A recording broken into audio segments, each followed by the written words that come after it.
All right, well, as Whitney said in the video, we are starting a new series today called Summer at City North. And before we jump into the message, I want to kind of give you a heads up. This is a very different series than what we typically do. If you're newer around here, I typically teach in message series where there will be kind of a common theme, a common verse, a common idea that binds the whole series together and acts as kind of some guideposts along the way. But Summer at City North is very different. There is no common theme. There is no common verse. It's just kind of a bunch of one-off messages that all could stand on their own. And so if you miss a week, no big deal. There's nothing, you didn't miss any content that's going to lead to the next week or anything like that. And it's nice because it's a little bit more laid back, and it'll also give the opportunity for me to get some other voices on this stage, because you all do not need to listen to me talk every week. It's not the best for me or for you. And so we're going to get some different voices up here in the summertime, and you'll get to hear some different perspectives, and we're going to get a couple of our elders up here and some things like that. And so I'm excited about that. There's a couple of other changes with Summer at City North, just so that you're aware. If you're a note taker in particular, you may notice your notes are a bit different today. It's just a bunch of empty blanks. There's not anything specific on there.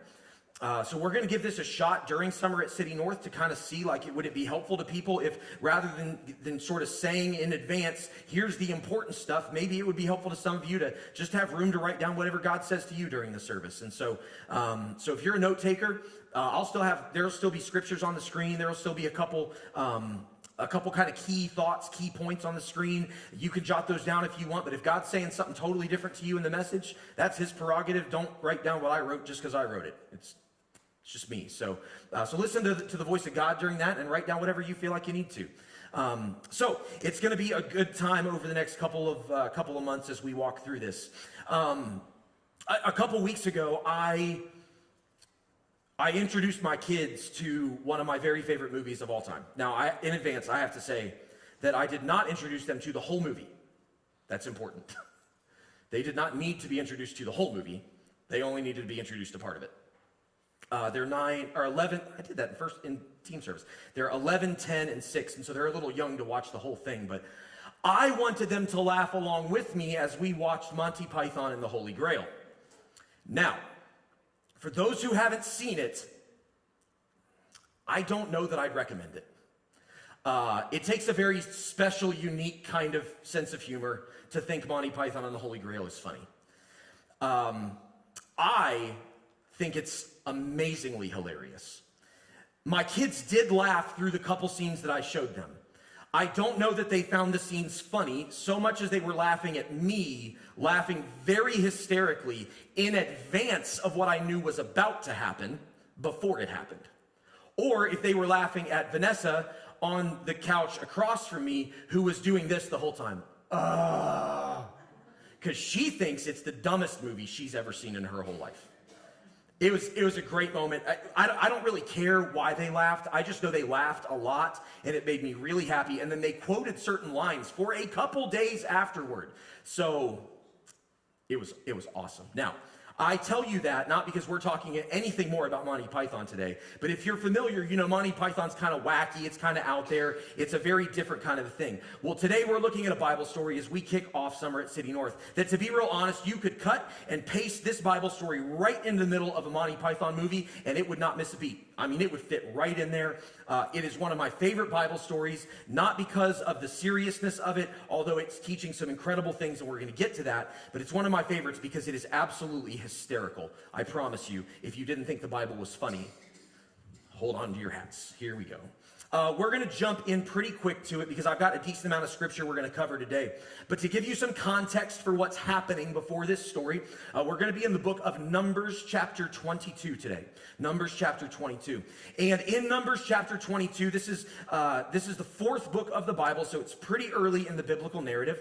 And what we have at this point is God has created the world. He's created people. He's established his covenant with Abraham and the nation of Israel. He said, you're going to be my special people. For those who were here through the story, you're like, my goodness, we've heard this so many times over the last year. That's okay if you weren't. I'm going to get you caught up. He's established this promise, this covenant with a family, and said, you're going to be my people, and I'm going to bless you, and I'm going to give you this land. It's going to be yours to inherit, and you're going to be a blessing to the whole world on behalf of me.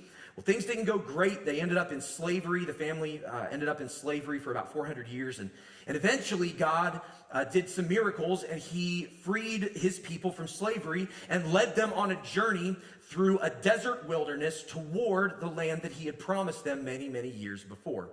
Now, again, we gotta understand that we're talking, I mean, this is 4,000-ish years ago, 3,500-ish years ago. So long time ago, right? And so the world was very different then. As this people group, as this nation traveled through the wilderness, they would encounter other people groups, tribes, and things like that. And there would be wars. There would be battles between these people groups because the people groups wanted what each other had. They wanted the livestock and the gold and the wealth of the neighboring nations. And so as these people are traveling, this nomadic tribe is traveling through the ancient Near East, they're encountering these other nations, and they're being forced to engage in wars with them. As it happens, they are victorious over and over and over and over. And all of a sudden, this people group that no one has heard of is this regional military superpower. And so word starts to spread. And nations further away start to hear of this people that are, as it says we're not going to cover this verse today, but it talks about how they're like a swarm that just devours everything in its path.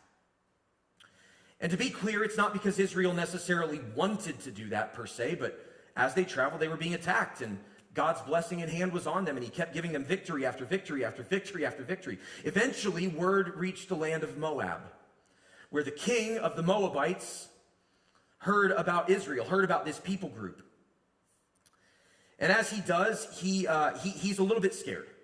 His name's Balak. And Balak is afraid because he has heard all these reports of this people group that literally is just devouring everything in their path as they make their way up toward his kingdom of Edom. So, he gets a plan. Balak decides that he's going to approach a seer, a spiritual guide, someone who has a connection with God. He sends some messengers, and he sends some money with them, and he says, hey, I want you to go find Balaam. We don't know tons about Balaam, but from what we can gather, Balaam was a pretty important seer at this point in time. He was very famous regionally. He was known as having a direct connection with God. So Balak sends these messengers. He says, I want you to go find Balaam, and I want you to tell Balaam that I need him to come here. And I need him to put a curse on these people so that they can be defeated, so that we won't lose. So the messengers go, they find Balaam, and Balaam says, well, listen, I can't do anything without the blessing and the approval of God, so why don't you guys stay the night? I'll pray, I'll talk to God, I'll see what God says, I'll let you know in the morning. So they do that. The next morning, Balaam wakes up, and he's had this vision from God. He's talked to God in the night, he's prayed, and he tells him, he's like, hey, I can't go.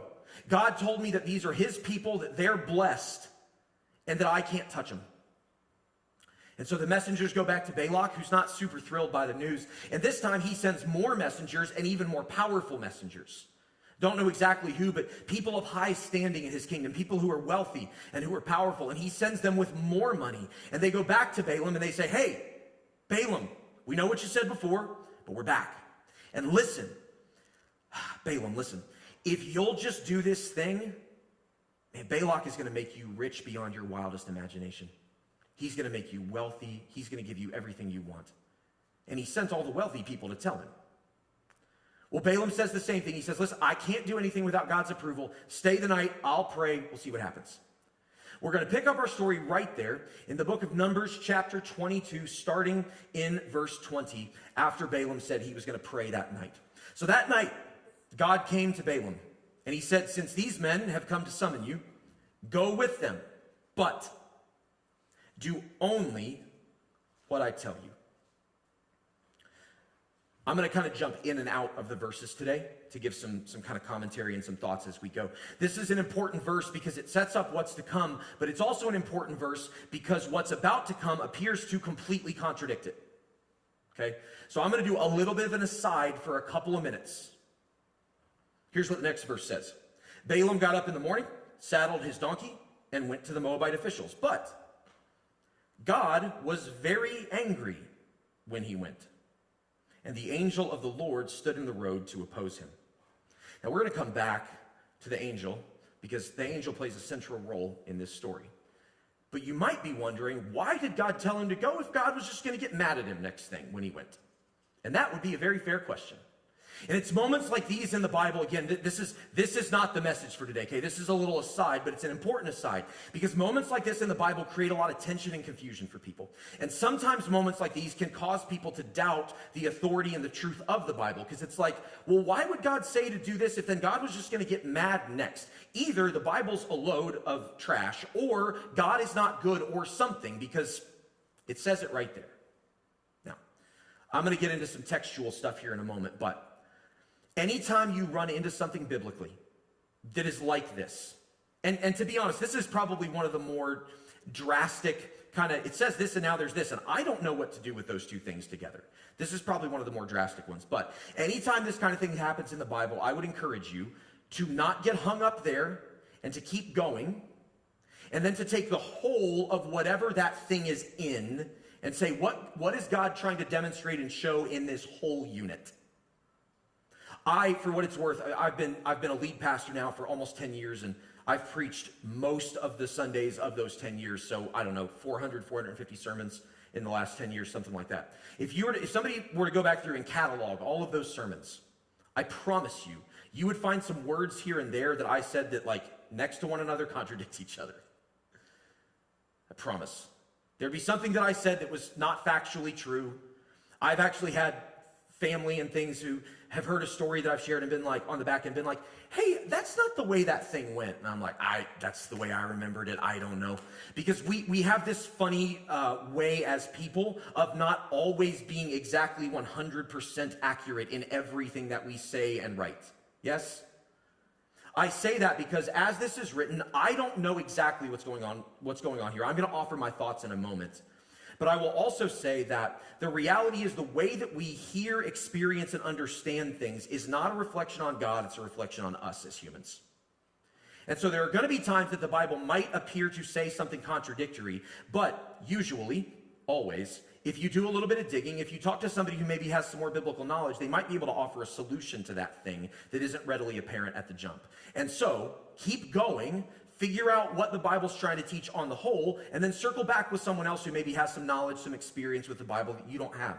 I promise you that things are resolvable. In this case, I want to be clear when I say this. I'm not positive what I'm about to say is correct. I read about 6 or 7 different commentaries, which are books that go into depth on Bible verses. I read about 6 or 7 commentaries on this, and what I can tell you is that in the scholarly community, everybody's like, we don't know. There's some guesses. There's one guess in particular that I'm particularly fond of. I think it makes sense. But I don't know which of those things is actually right because I'm not the one that wrote that. So, that said, here is what makes sense to me. In the Hebrew, if we look at verse 22, Dave, pull that last slide back up for me, please, where it says, but God was very angry when he went. When, that word. In Hebrew, that word is used in a variety of ways, most commonly in this sense, but often, less commonly, but often used as the word as, rather than when. So if we read it in that context, because again, translating from an ancient language to today, there's guesses. We don't know. But if we read it within that context, it says, God was very angry as he went. Which is to say, Balaam went on the journey, and at some point along the way, God became angry with Balaam. At some point along the way, as he was going, God became angry. I personally like that particular solution to this seeming problem, because it is a problem to say God told him to go, and then God got mad right away at him for going. That's not the God that I know. And when I read the Bible in context, when I read the Bible as a whole, I see no other evidence of God saying, go do something, and then God being angry with the person right away for obeying what he said. It isn't there. And so we have to ask, if God never behaves this way, then might there be another solution? In this case, I think that textual translation makes sense to me. So, am I right? I don't know. I got so many questions for God one day about the Bible, I can't wait. But in this case, The Hebrew leaves room for that. That makes sense to me. So we're going to work within that assumption for the rest of the morning. That as Balaam went on this journey, God was not upset with Balaam. He was not angry at Balaam for obeying what he said. Rather, there was something that happened along the way.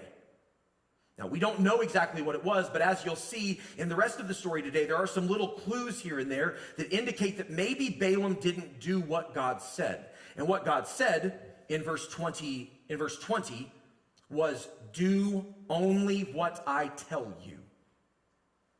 Do only what I tell you. So he goes. Now, the rest of it we're going to cover pretty fast, but here's where it starts to get fun, okay?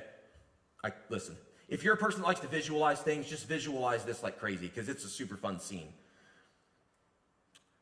Balaam was riding on his donkey, and 2 servants were with him. When the donkey saw an angel of the Lord standing in the road with a sword drawn in his hand, the donkey, turned off the road into a field. Balaam beat it to get back on the road. Okay, pause. Okay. So we got a donkey. Okay, we got a donkey. You ever seen a donkey? They're pretty funny animals. Pretty funny. Guy riding a donkey. Normal behavior. The donkey sees an angel. Not normal. Also not the best part of this story. It's going to get better, okay? Sees the angel with a sword drawn. Donkey thinks, probably don't want to mess with the angel. So it turns into a field. And Balaam's like, what are you doing, man? And he starts beating the donkey to get him back on the road. Then it happens again. The angel of the Lord stood on a narrow path through the vineyards with walls on both sides. So now the angel's like, all right, we'll just corral him. When the donkey saw the angel of the Lord, it pressed close to the wall, crushing Balaam's foot against it. So he beat the donkey again. So the donkey sees an angel again and thinks, probably still not going to mess with the angel. Also not going to go to the side because A, there's a wall. B, I got beat for that just a minute ago. So we'll just try to squeeze by the angel without messing with him too much. Meanwhile, Balaam's foot gets crushed. And Balaam's like, oh, what's going on? Keep in mind, Balaam is a seer. He is a spiritual guide. He is someone who is supposed to have a direct connection with the spiritual realm. And his donkey sees the angel that he apparently doesn't see. It keeps going. Then the angel of the Lord then the angel of the Lord moved on ahead and stood in a narrow place where there was no room to turn, either to the right or the left. So what's the donkey to do? When the donkey saw the angel of the Lord, it lay down under Balaam. And he, being Balaam, was very angry and beat it with his staff. So now Balaam's escalating. Now Balaam's not just angry, now Balaam's very angry. He's like, it's a stupid donkey. He's in the field, and now he's crushing my foot, and now he's just laying down in the middle of the road. And this isn't the best part of the story. It gets better. Oh man, I love this so much. You ready? Then the Lord opened the donkey's mouth, and it said to Balaam, what have I done? Why are you beating me, man? The donkey. Now, listen, we're gonna do another movie thing here. I grew up in the time of Shrek. I can't read this story and not hear Eddie Murphy's voice in my head, to be clear. So if you're hearing Eddie Murphy's voice in your head as donkey right now, I am right there with you. I don't know how many times I've read it. It does not matter. I could pray, and God does not remove Eddie Murphy's voice from my head through this scene. And it makes it so much better. The donkey says, why are you beating me? And as one does, Balaam responds to the donkey. Balaam goes, you've made a fool of me. If I had a sword, I'd just kill you right now. To which the donkey says, am I not your donkey who you've always ridden? I don't do this kind of stuff, do I? It's a sarcastic donkey. This is so great. It's a sarcastic donkey who is now talking back like, this is the best interchange in the entire Bible. Okay? It's the best. Because the very next thing that happens after the donkey says this is Balaam goes, no, you don't. You're right. Come on, this is amazing. I love it so much. All right, we're going to back up just a minute because there is some important stuff in here, okay? It's not just a funny story about a talking donkey. If we back up to verse 29, Balaam says, if you have made a fool of me, if only I had a sword in my hand, I would kill you right now. There's something happening here that might be easy to miss in the midst of a talking donkey narrative. What might be easy to miss is that Balaam's focus is on his inconvenience. Balaam is not focused on anything beyond how annoying what the donkey is doing. Now, as the donkey responds in a minute, he's like, dude, you ought to know something else is happening here because I don't normally act like this. But Balaam is so focused on the inconvenience to his life, his plan, his road, that he can't even back up enough to go, something's off. Right? That's an important detail. Now, again, let's rewind. At the very beginning of the story, I told you that, that when Balaam sought God, and we read from verse 20, that God said, okay, go with the people, go with those men, but only do what I tell you. Balaam is so frustrated by the inconvenience of what happened that he begins to take actions into his own hands. He begins to take matters into his own hands, and he starts to beat his donkey. It might seem like a small detail, but the reality is Balaam didn't ask God if God wanted him to beat his donkey. And you're going to see in a moment that God's plan was not for Balaam to beat his donkey. But Balaam did it. Now again, I'm persuaded by the idea that the earlier verse should be translated as Balaam went on the journey, because clearly at this point Balaam has done some things that God did not tell him to do. Which is to say, Balaam has disobeyed God's instructions. Now, while I don't see and have not experienced a God who tells me to do something and then gets mad at me for doing the thing that he told me not to do, I absolutely have experienced seen the evidence for a God who tells me to do something and then gets angry when I disobey what he said. That absolutely fits with the God that I know. But either way, there's a talking donkey. I mean, come on, a sarcastic talking donkey. Balaam's so wrapped up in it that he can't see that there might be something else. He's so wrapped up in it that when the donkey starts talking, he doesn't go, hold on a minute. Why is my donkey talking? Instead, he just talks back to the donkey. Listen, this is what my kids would do. They would talk back to a donkey. I probably would talk back to a donkey because I'd be so irritated with it. For those of you who have that particular angry streak in you, you know, you're like, I would be too. I'd be like, you stupid donkey, what are you doing? And then the donkey'd be like, well, do I normally do this? No. Okay. Maybe there's something else going on. And in fact, there is, because immediately after Balaam replies, the Lord opened Balaam's eyes. And now Balaam, the seer, sees the angel of the Lord standing in the road with his sword drawn. So now Balaam's like, oh no! And he bows face down to the ground. Now finally Balaam can see, and this is a critical moment, because it's at this moment that Balaam goes, oh, something else has been going on this whole time, but I couldn't see it. And as we walk through this narrative and as we reflect on a really silly, goofy story about a talking donkey, the reality is, as with everything in the Bible, there's stuff we can learn here. And for a lot of us, for most of us, maybe for all of us, probably for all of us, sometimes we see God's activity as a personal inconvenience. And that's what Balaam did. God put the angel of the Lord in the middle of the road. The donkey saw the angel, the donkey acted. Balaam didn't stop to ask, is something else going on? Balaam didn't stop to go, is God up to something here? Balaam just got so annoyed at the inconvenience of what the donkey was doing that he missed the fact that there was something else happening entirely. And by the end of it, Balaam was so angry that God had to make the donkey talk. So Balaam would go, oh. Now, listen. I can be kind of dumb sometimes.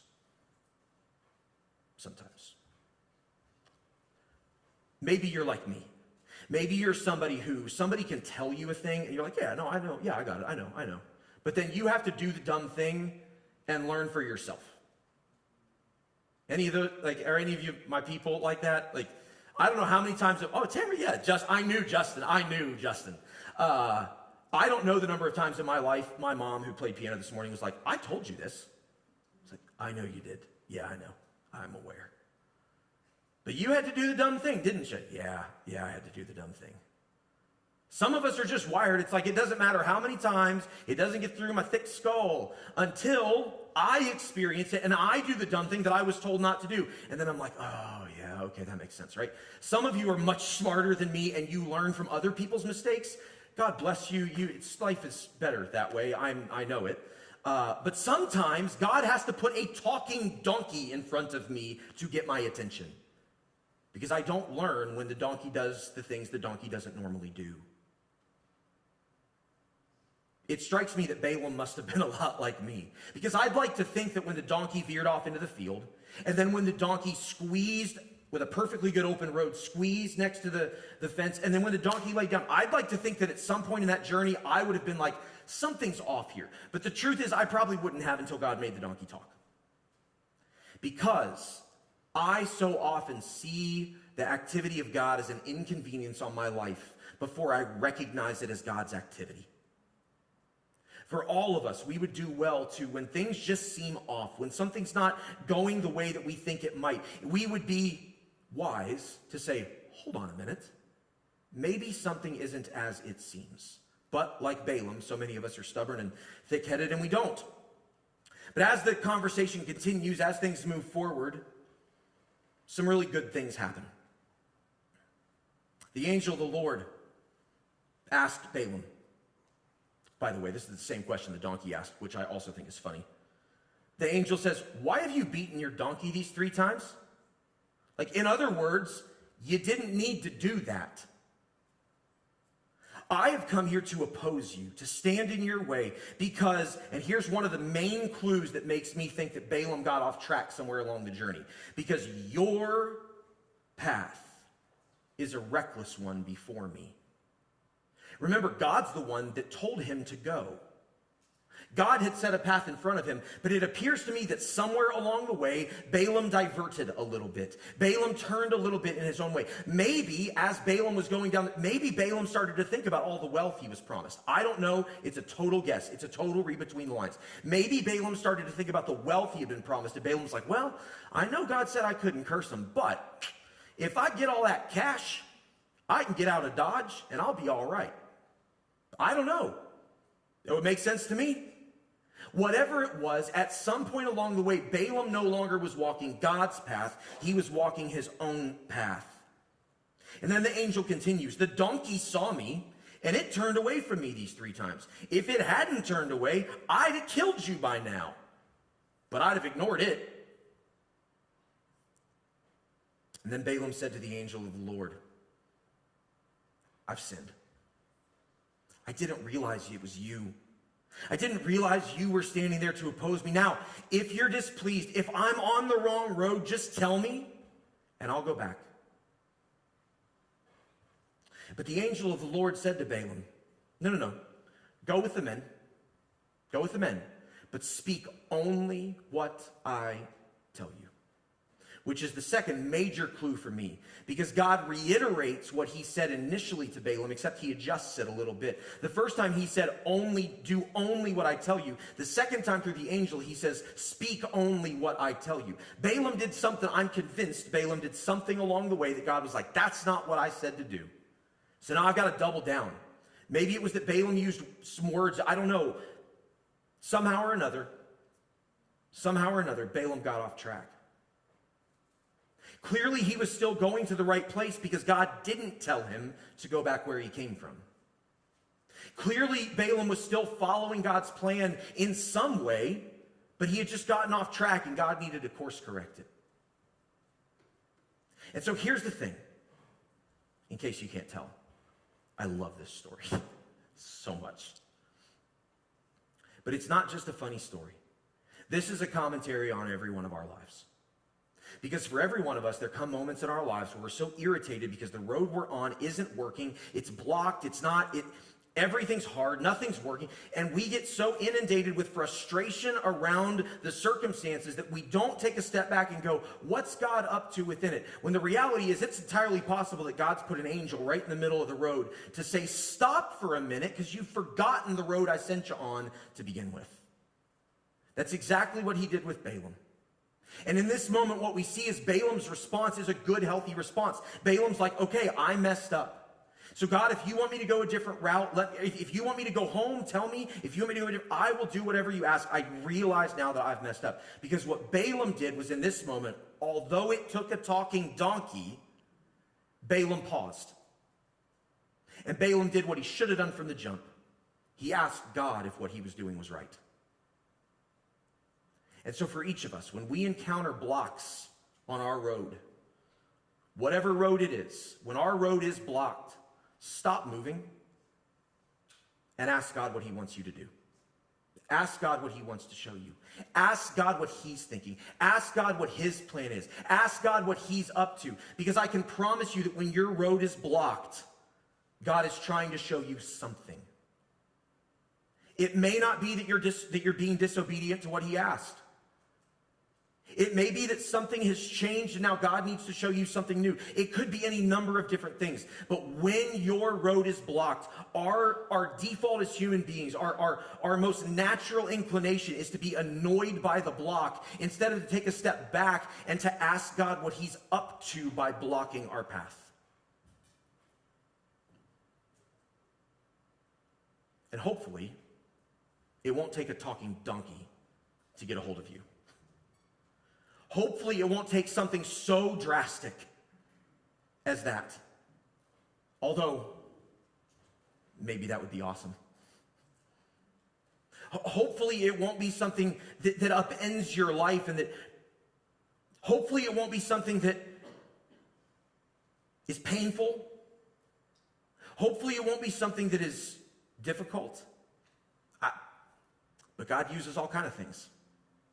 And especially for those of us that are bullheaded and who don't learn well the first time, sometimes it takes smacking our head a few times and getting our ankle crushed against the wall, and the donkey laying down,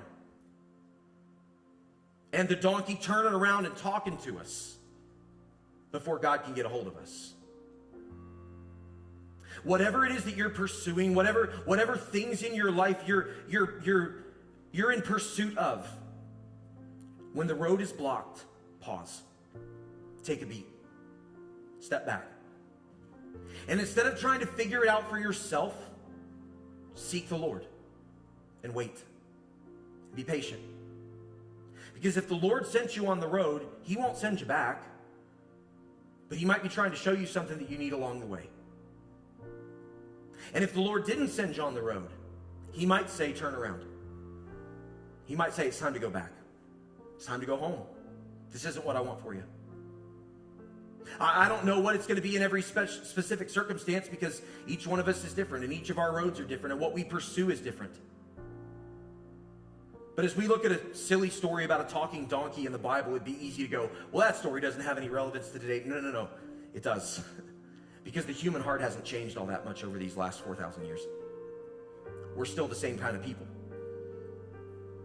We can be obedient to God in one breath, and then the very next one be doing something that he didn't ask us to do and not even realize the error of our ways. And so sometimes God has to put some pretty extreme things right in the way so that he can get a hold of us and remind us and teach us and help us grow. So, for each of us today, what road are you determined to travel? What is it that you've set your mind to and you are laser? Some of us are so driven and we're so goal, and we're like, I know exactly what my path needs to be.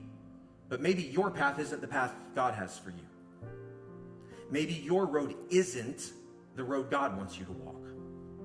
Maybe you need to pause because the plan that you have, the thing that you've been pursuing, there's been a block in the way and you can't figure it out because you've done all the things and you've prepared and you've educated yourself and you've done all the right things and it's just not working. And maybe it's God trying to say, hey, remember, I'm your provider, not you. Maybe there's some path that God has led you down that for whatever reason it just has not gone the way you imagined it would. The images that you had in your mind when God first told you to walk down that road, they haven't come to pass. And maybe it's been years and years and years, and you're like, oh my goodness, what? Did I mishear? Did I misunderstand God? I don't know. Pause. Step back. Seek him and wait. So take some time this week. Maybe you're not in a situation in your life right now where your road is blocked. If so, that's great. But it will be one day. So if you're in that boat, maybe take some time this week and just seek the Lord and say, God, help me not to need a talking donkey. God, the next time my road is blocked, help me be able to see it for what it is. Help me not to need a talking donkey for you to get a hold of me. But for the rest of us who are facing things in our lives that don't make sense, that we don't understand, where the road is blocked, I implore you, step back, pause, seek the Lord, ask him, God, what are you trying to show me? What are you trying to do? What are you trying to teach me? What am I not seeing just yet? Open my eyes, open my heart.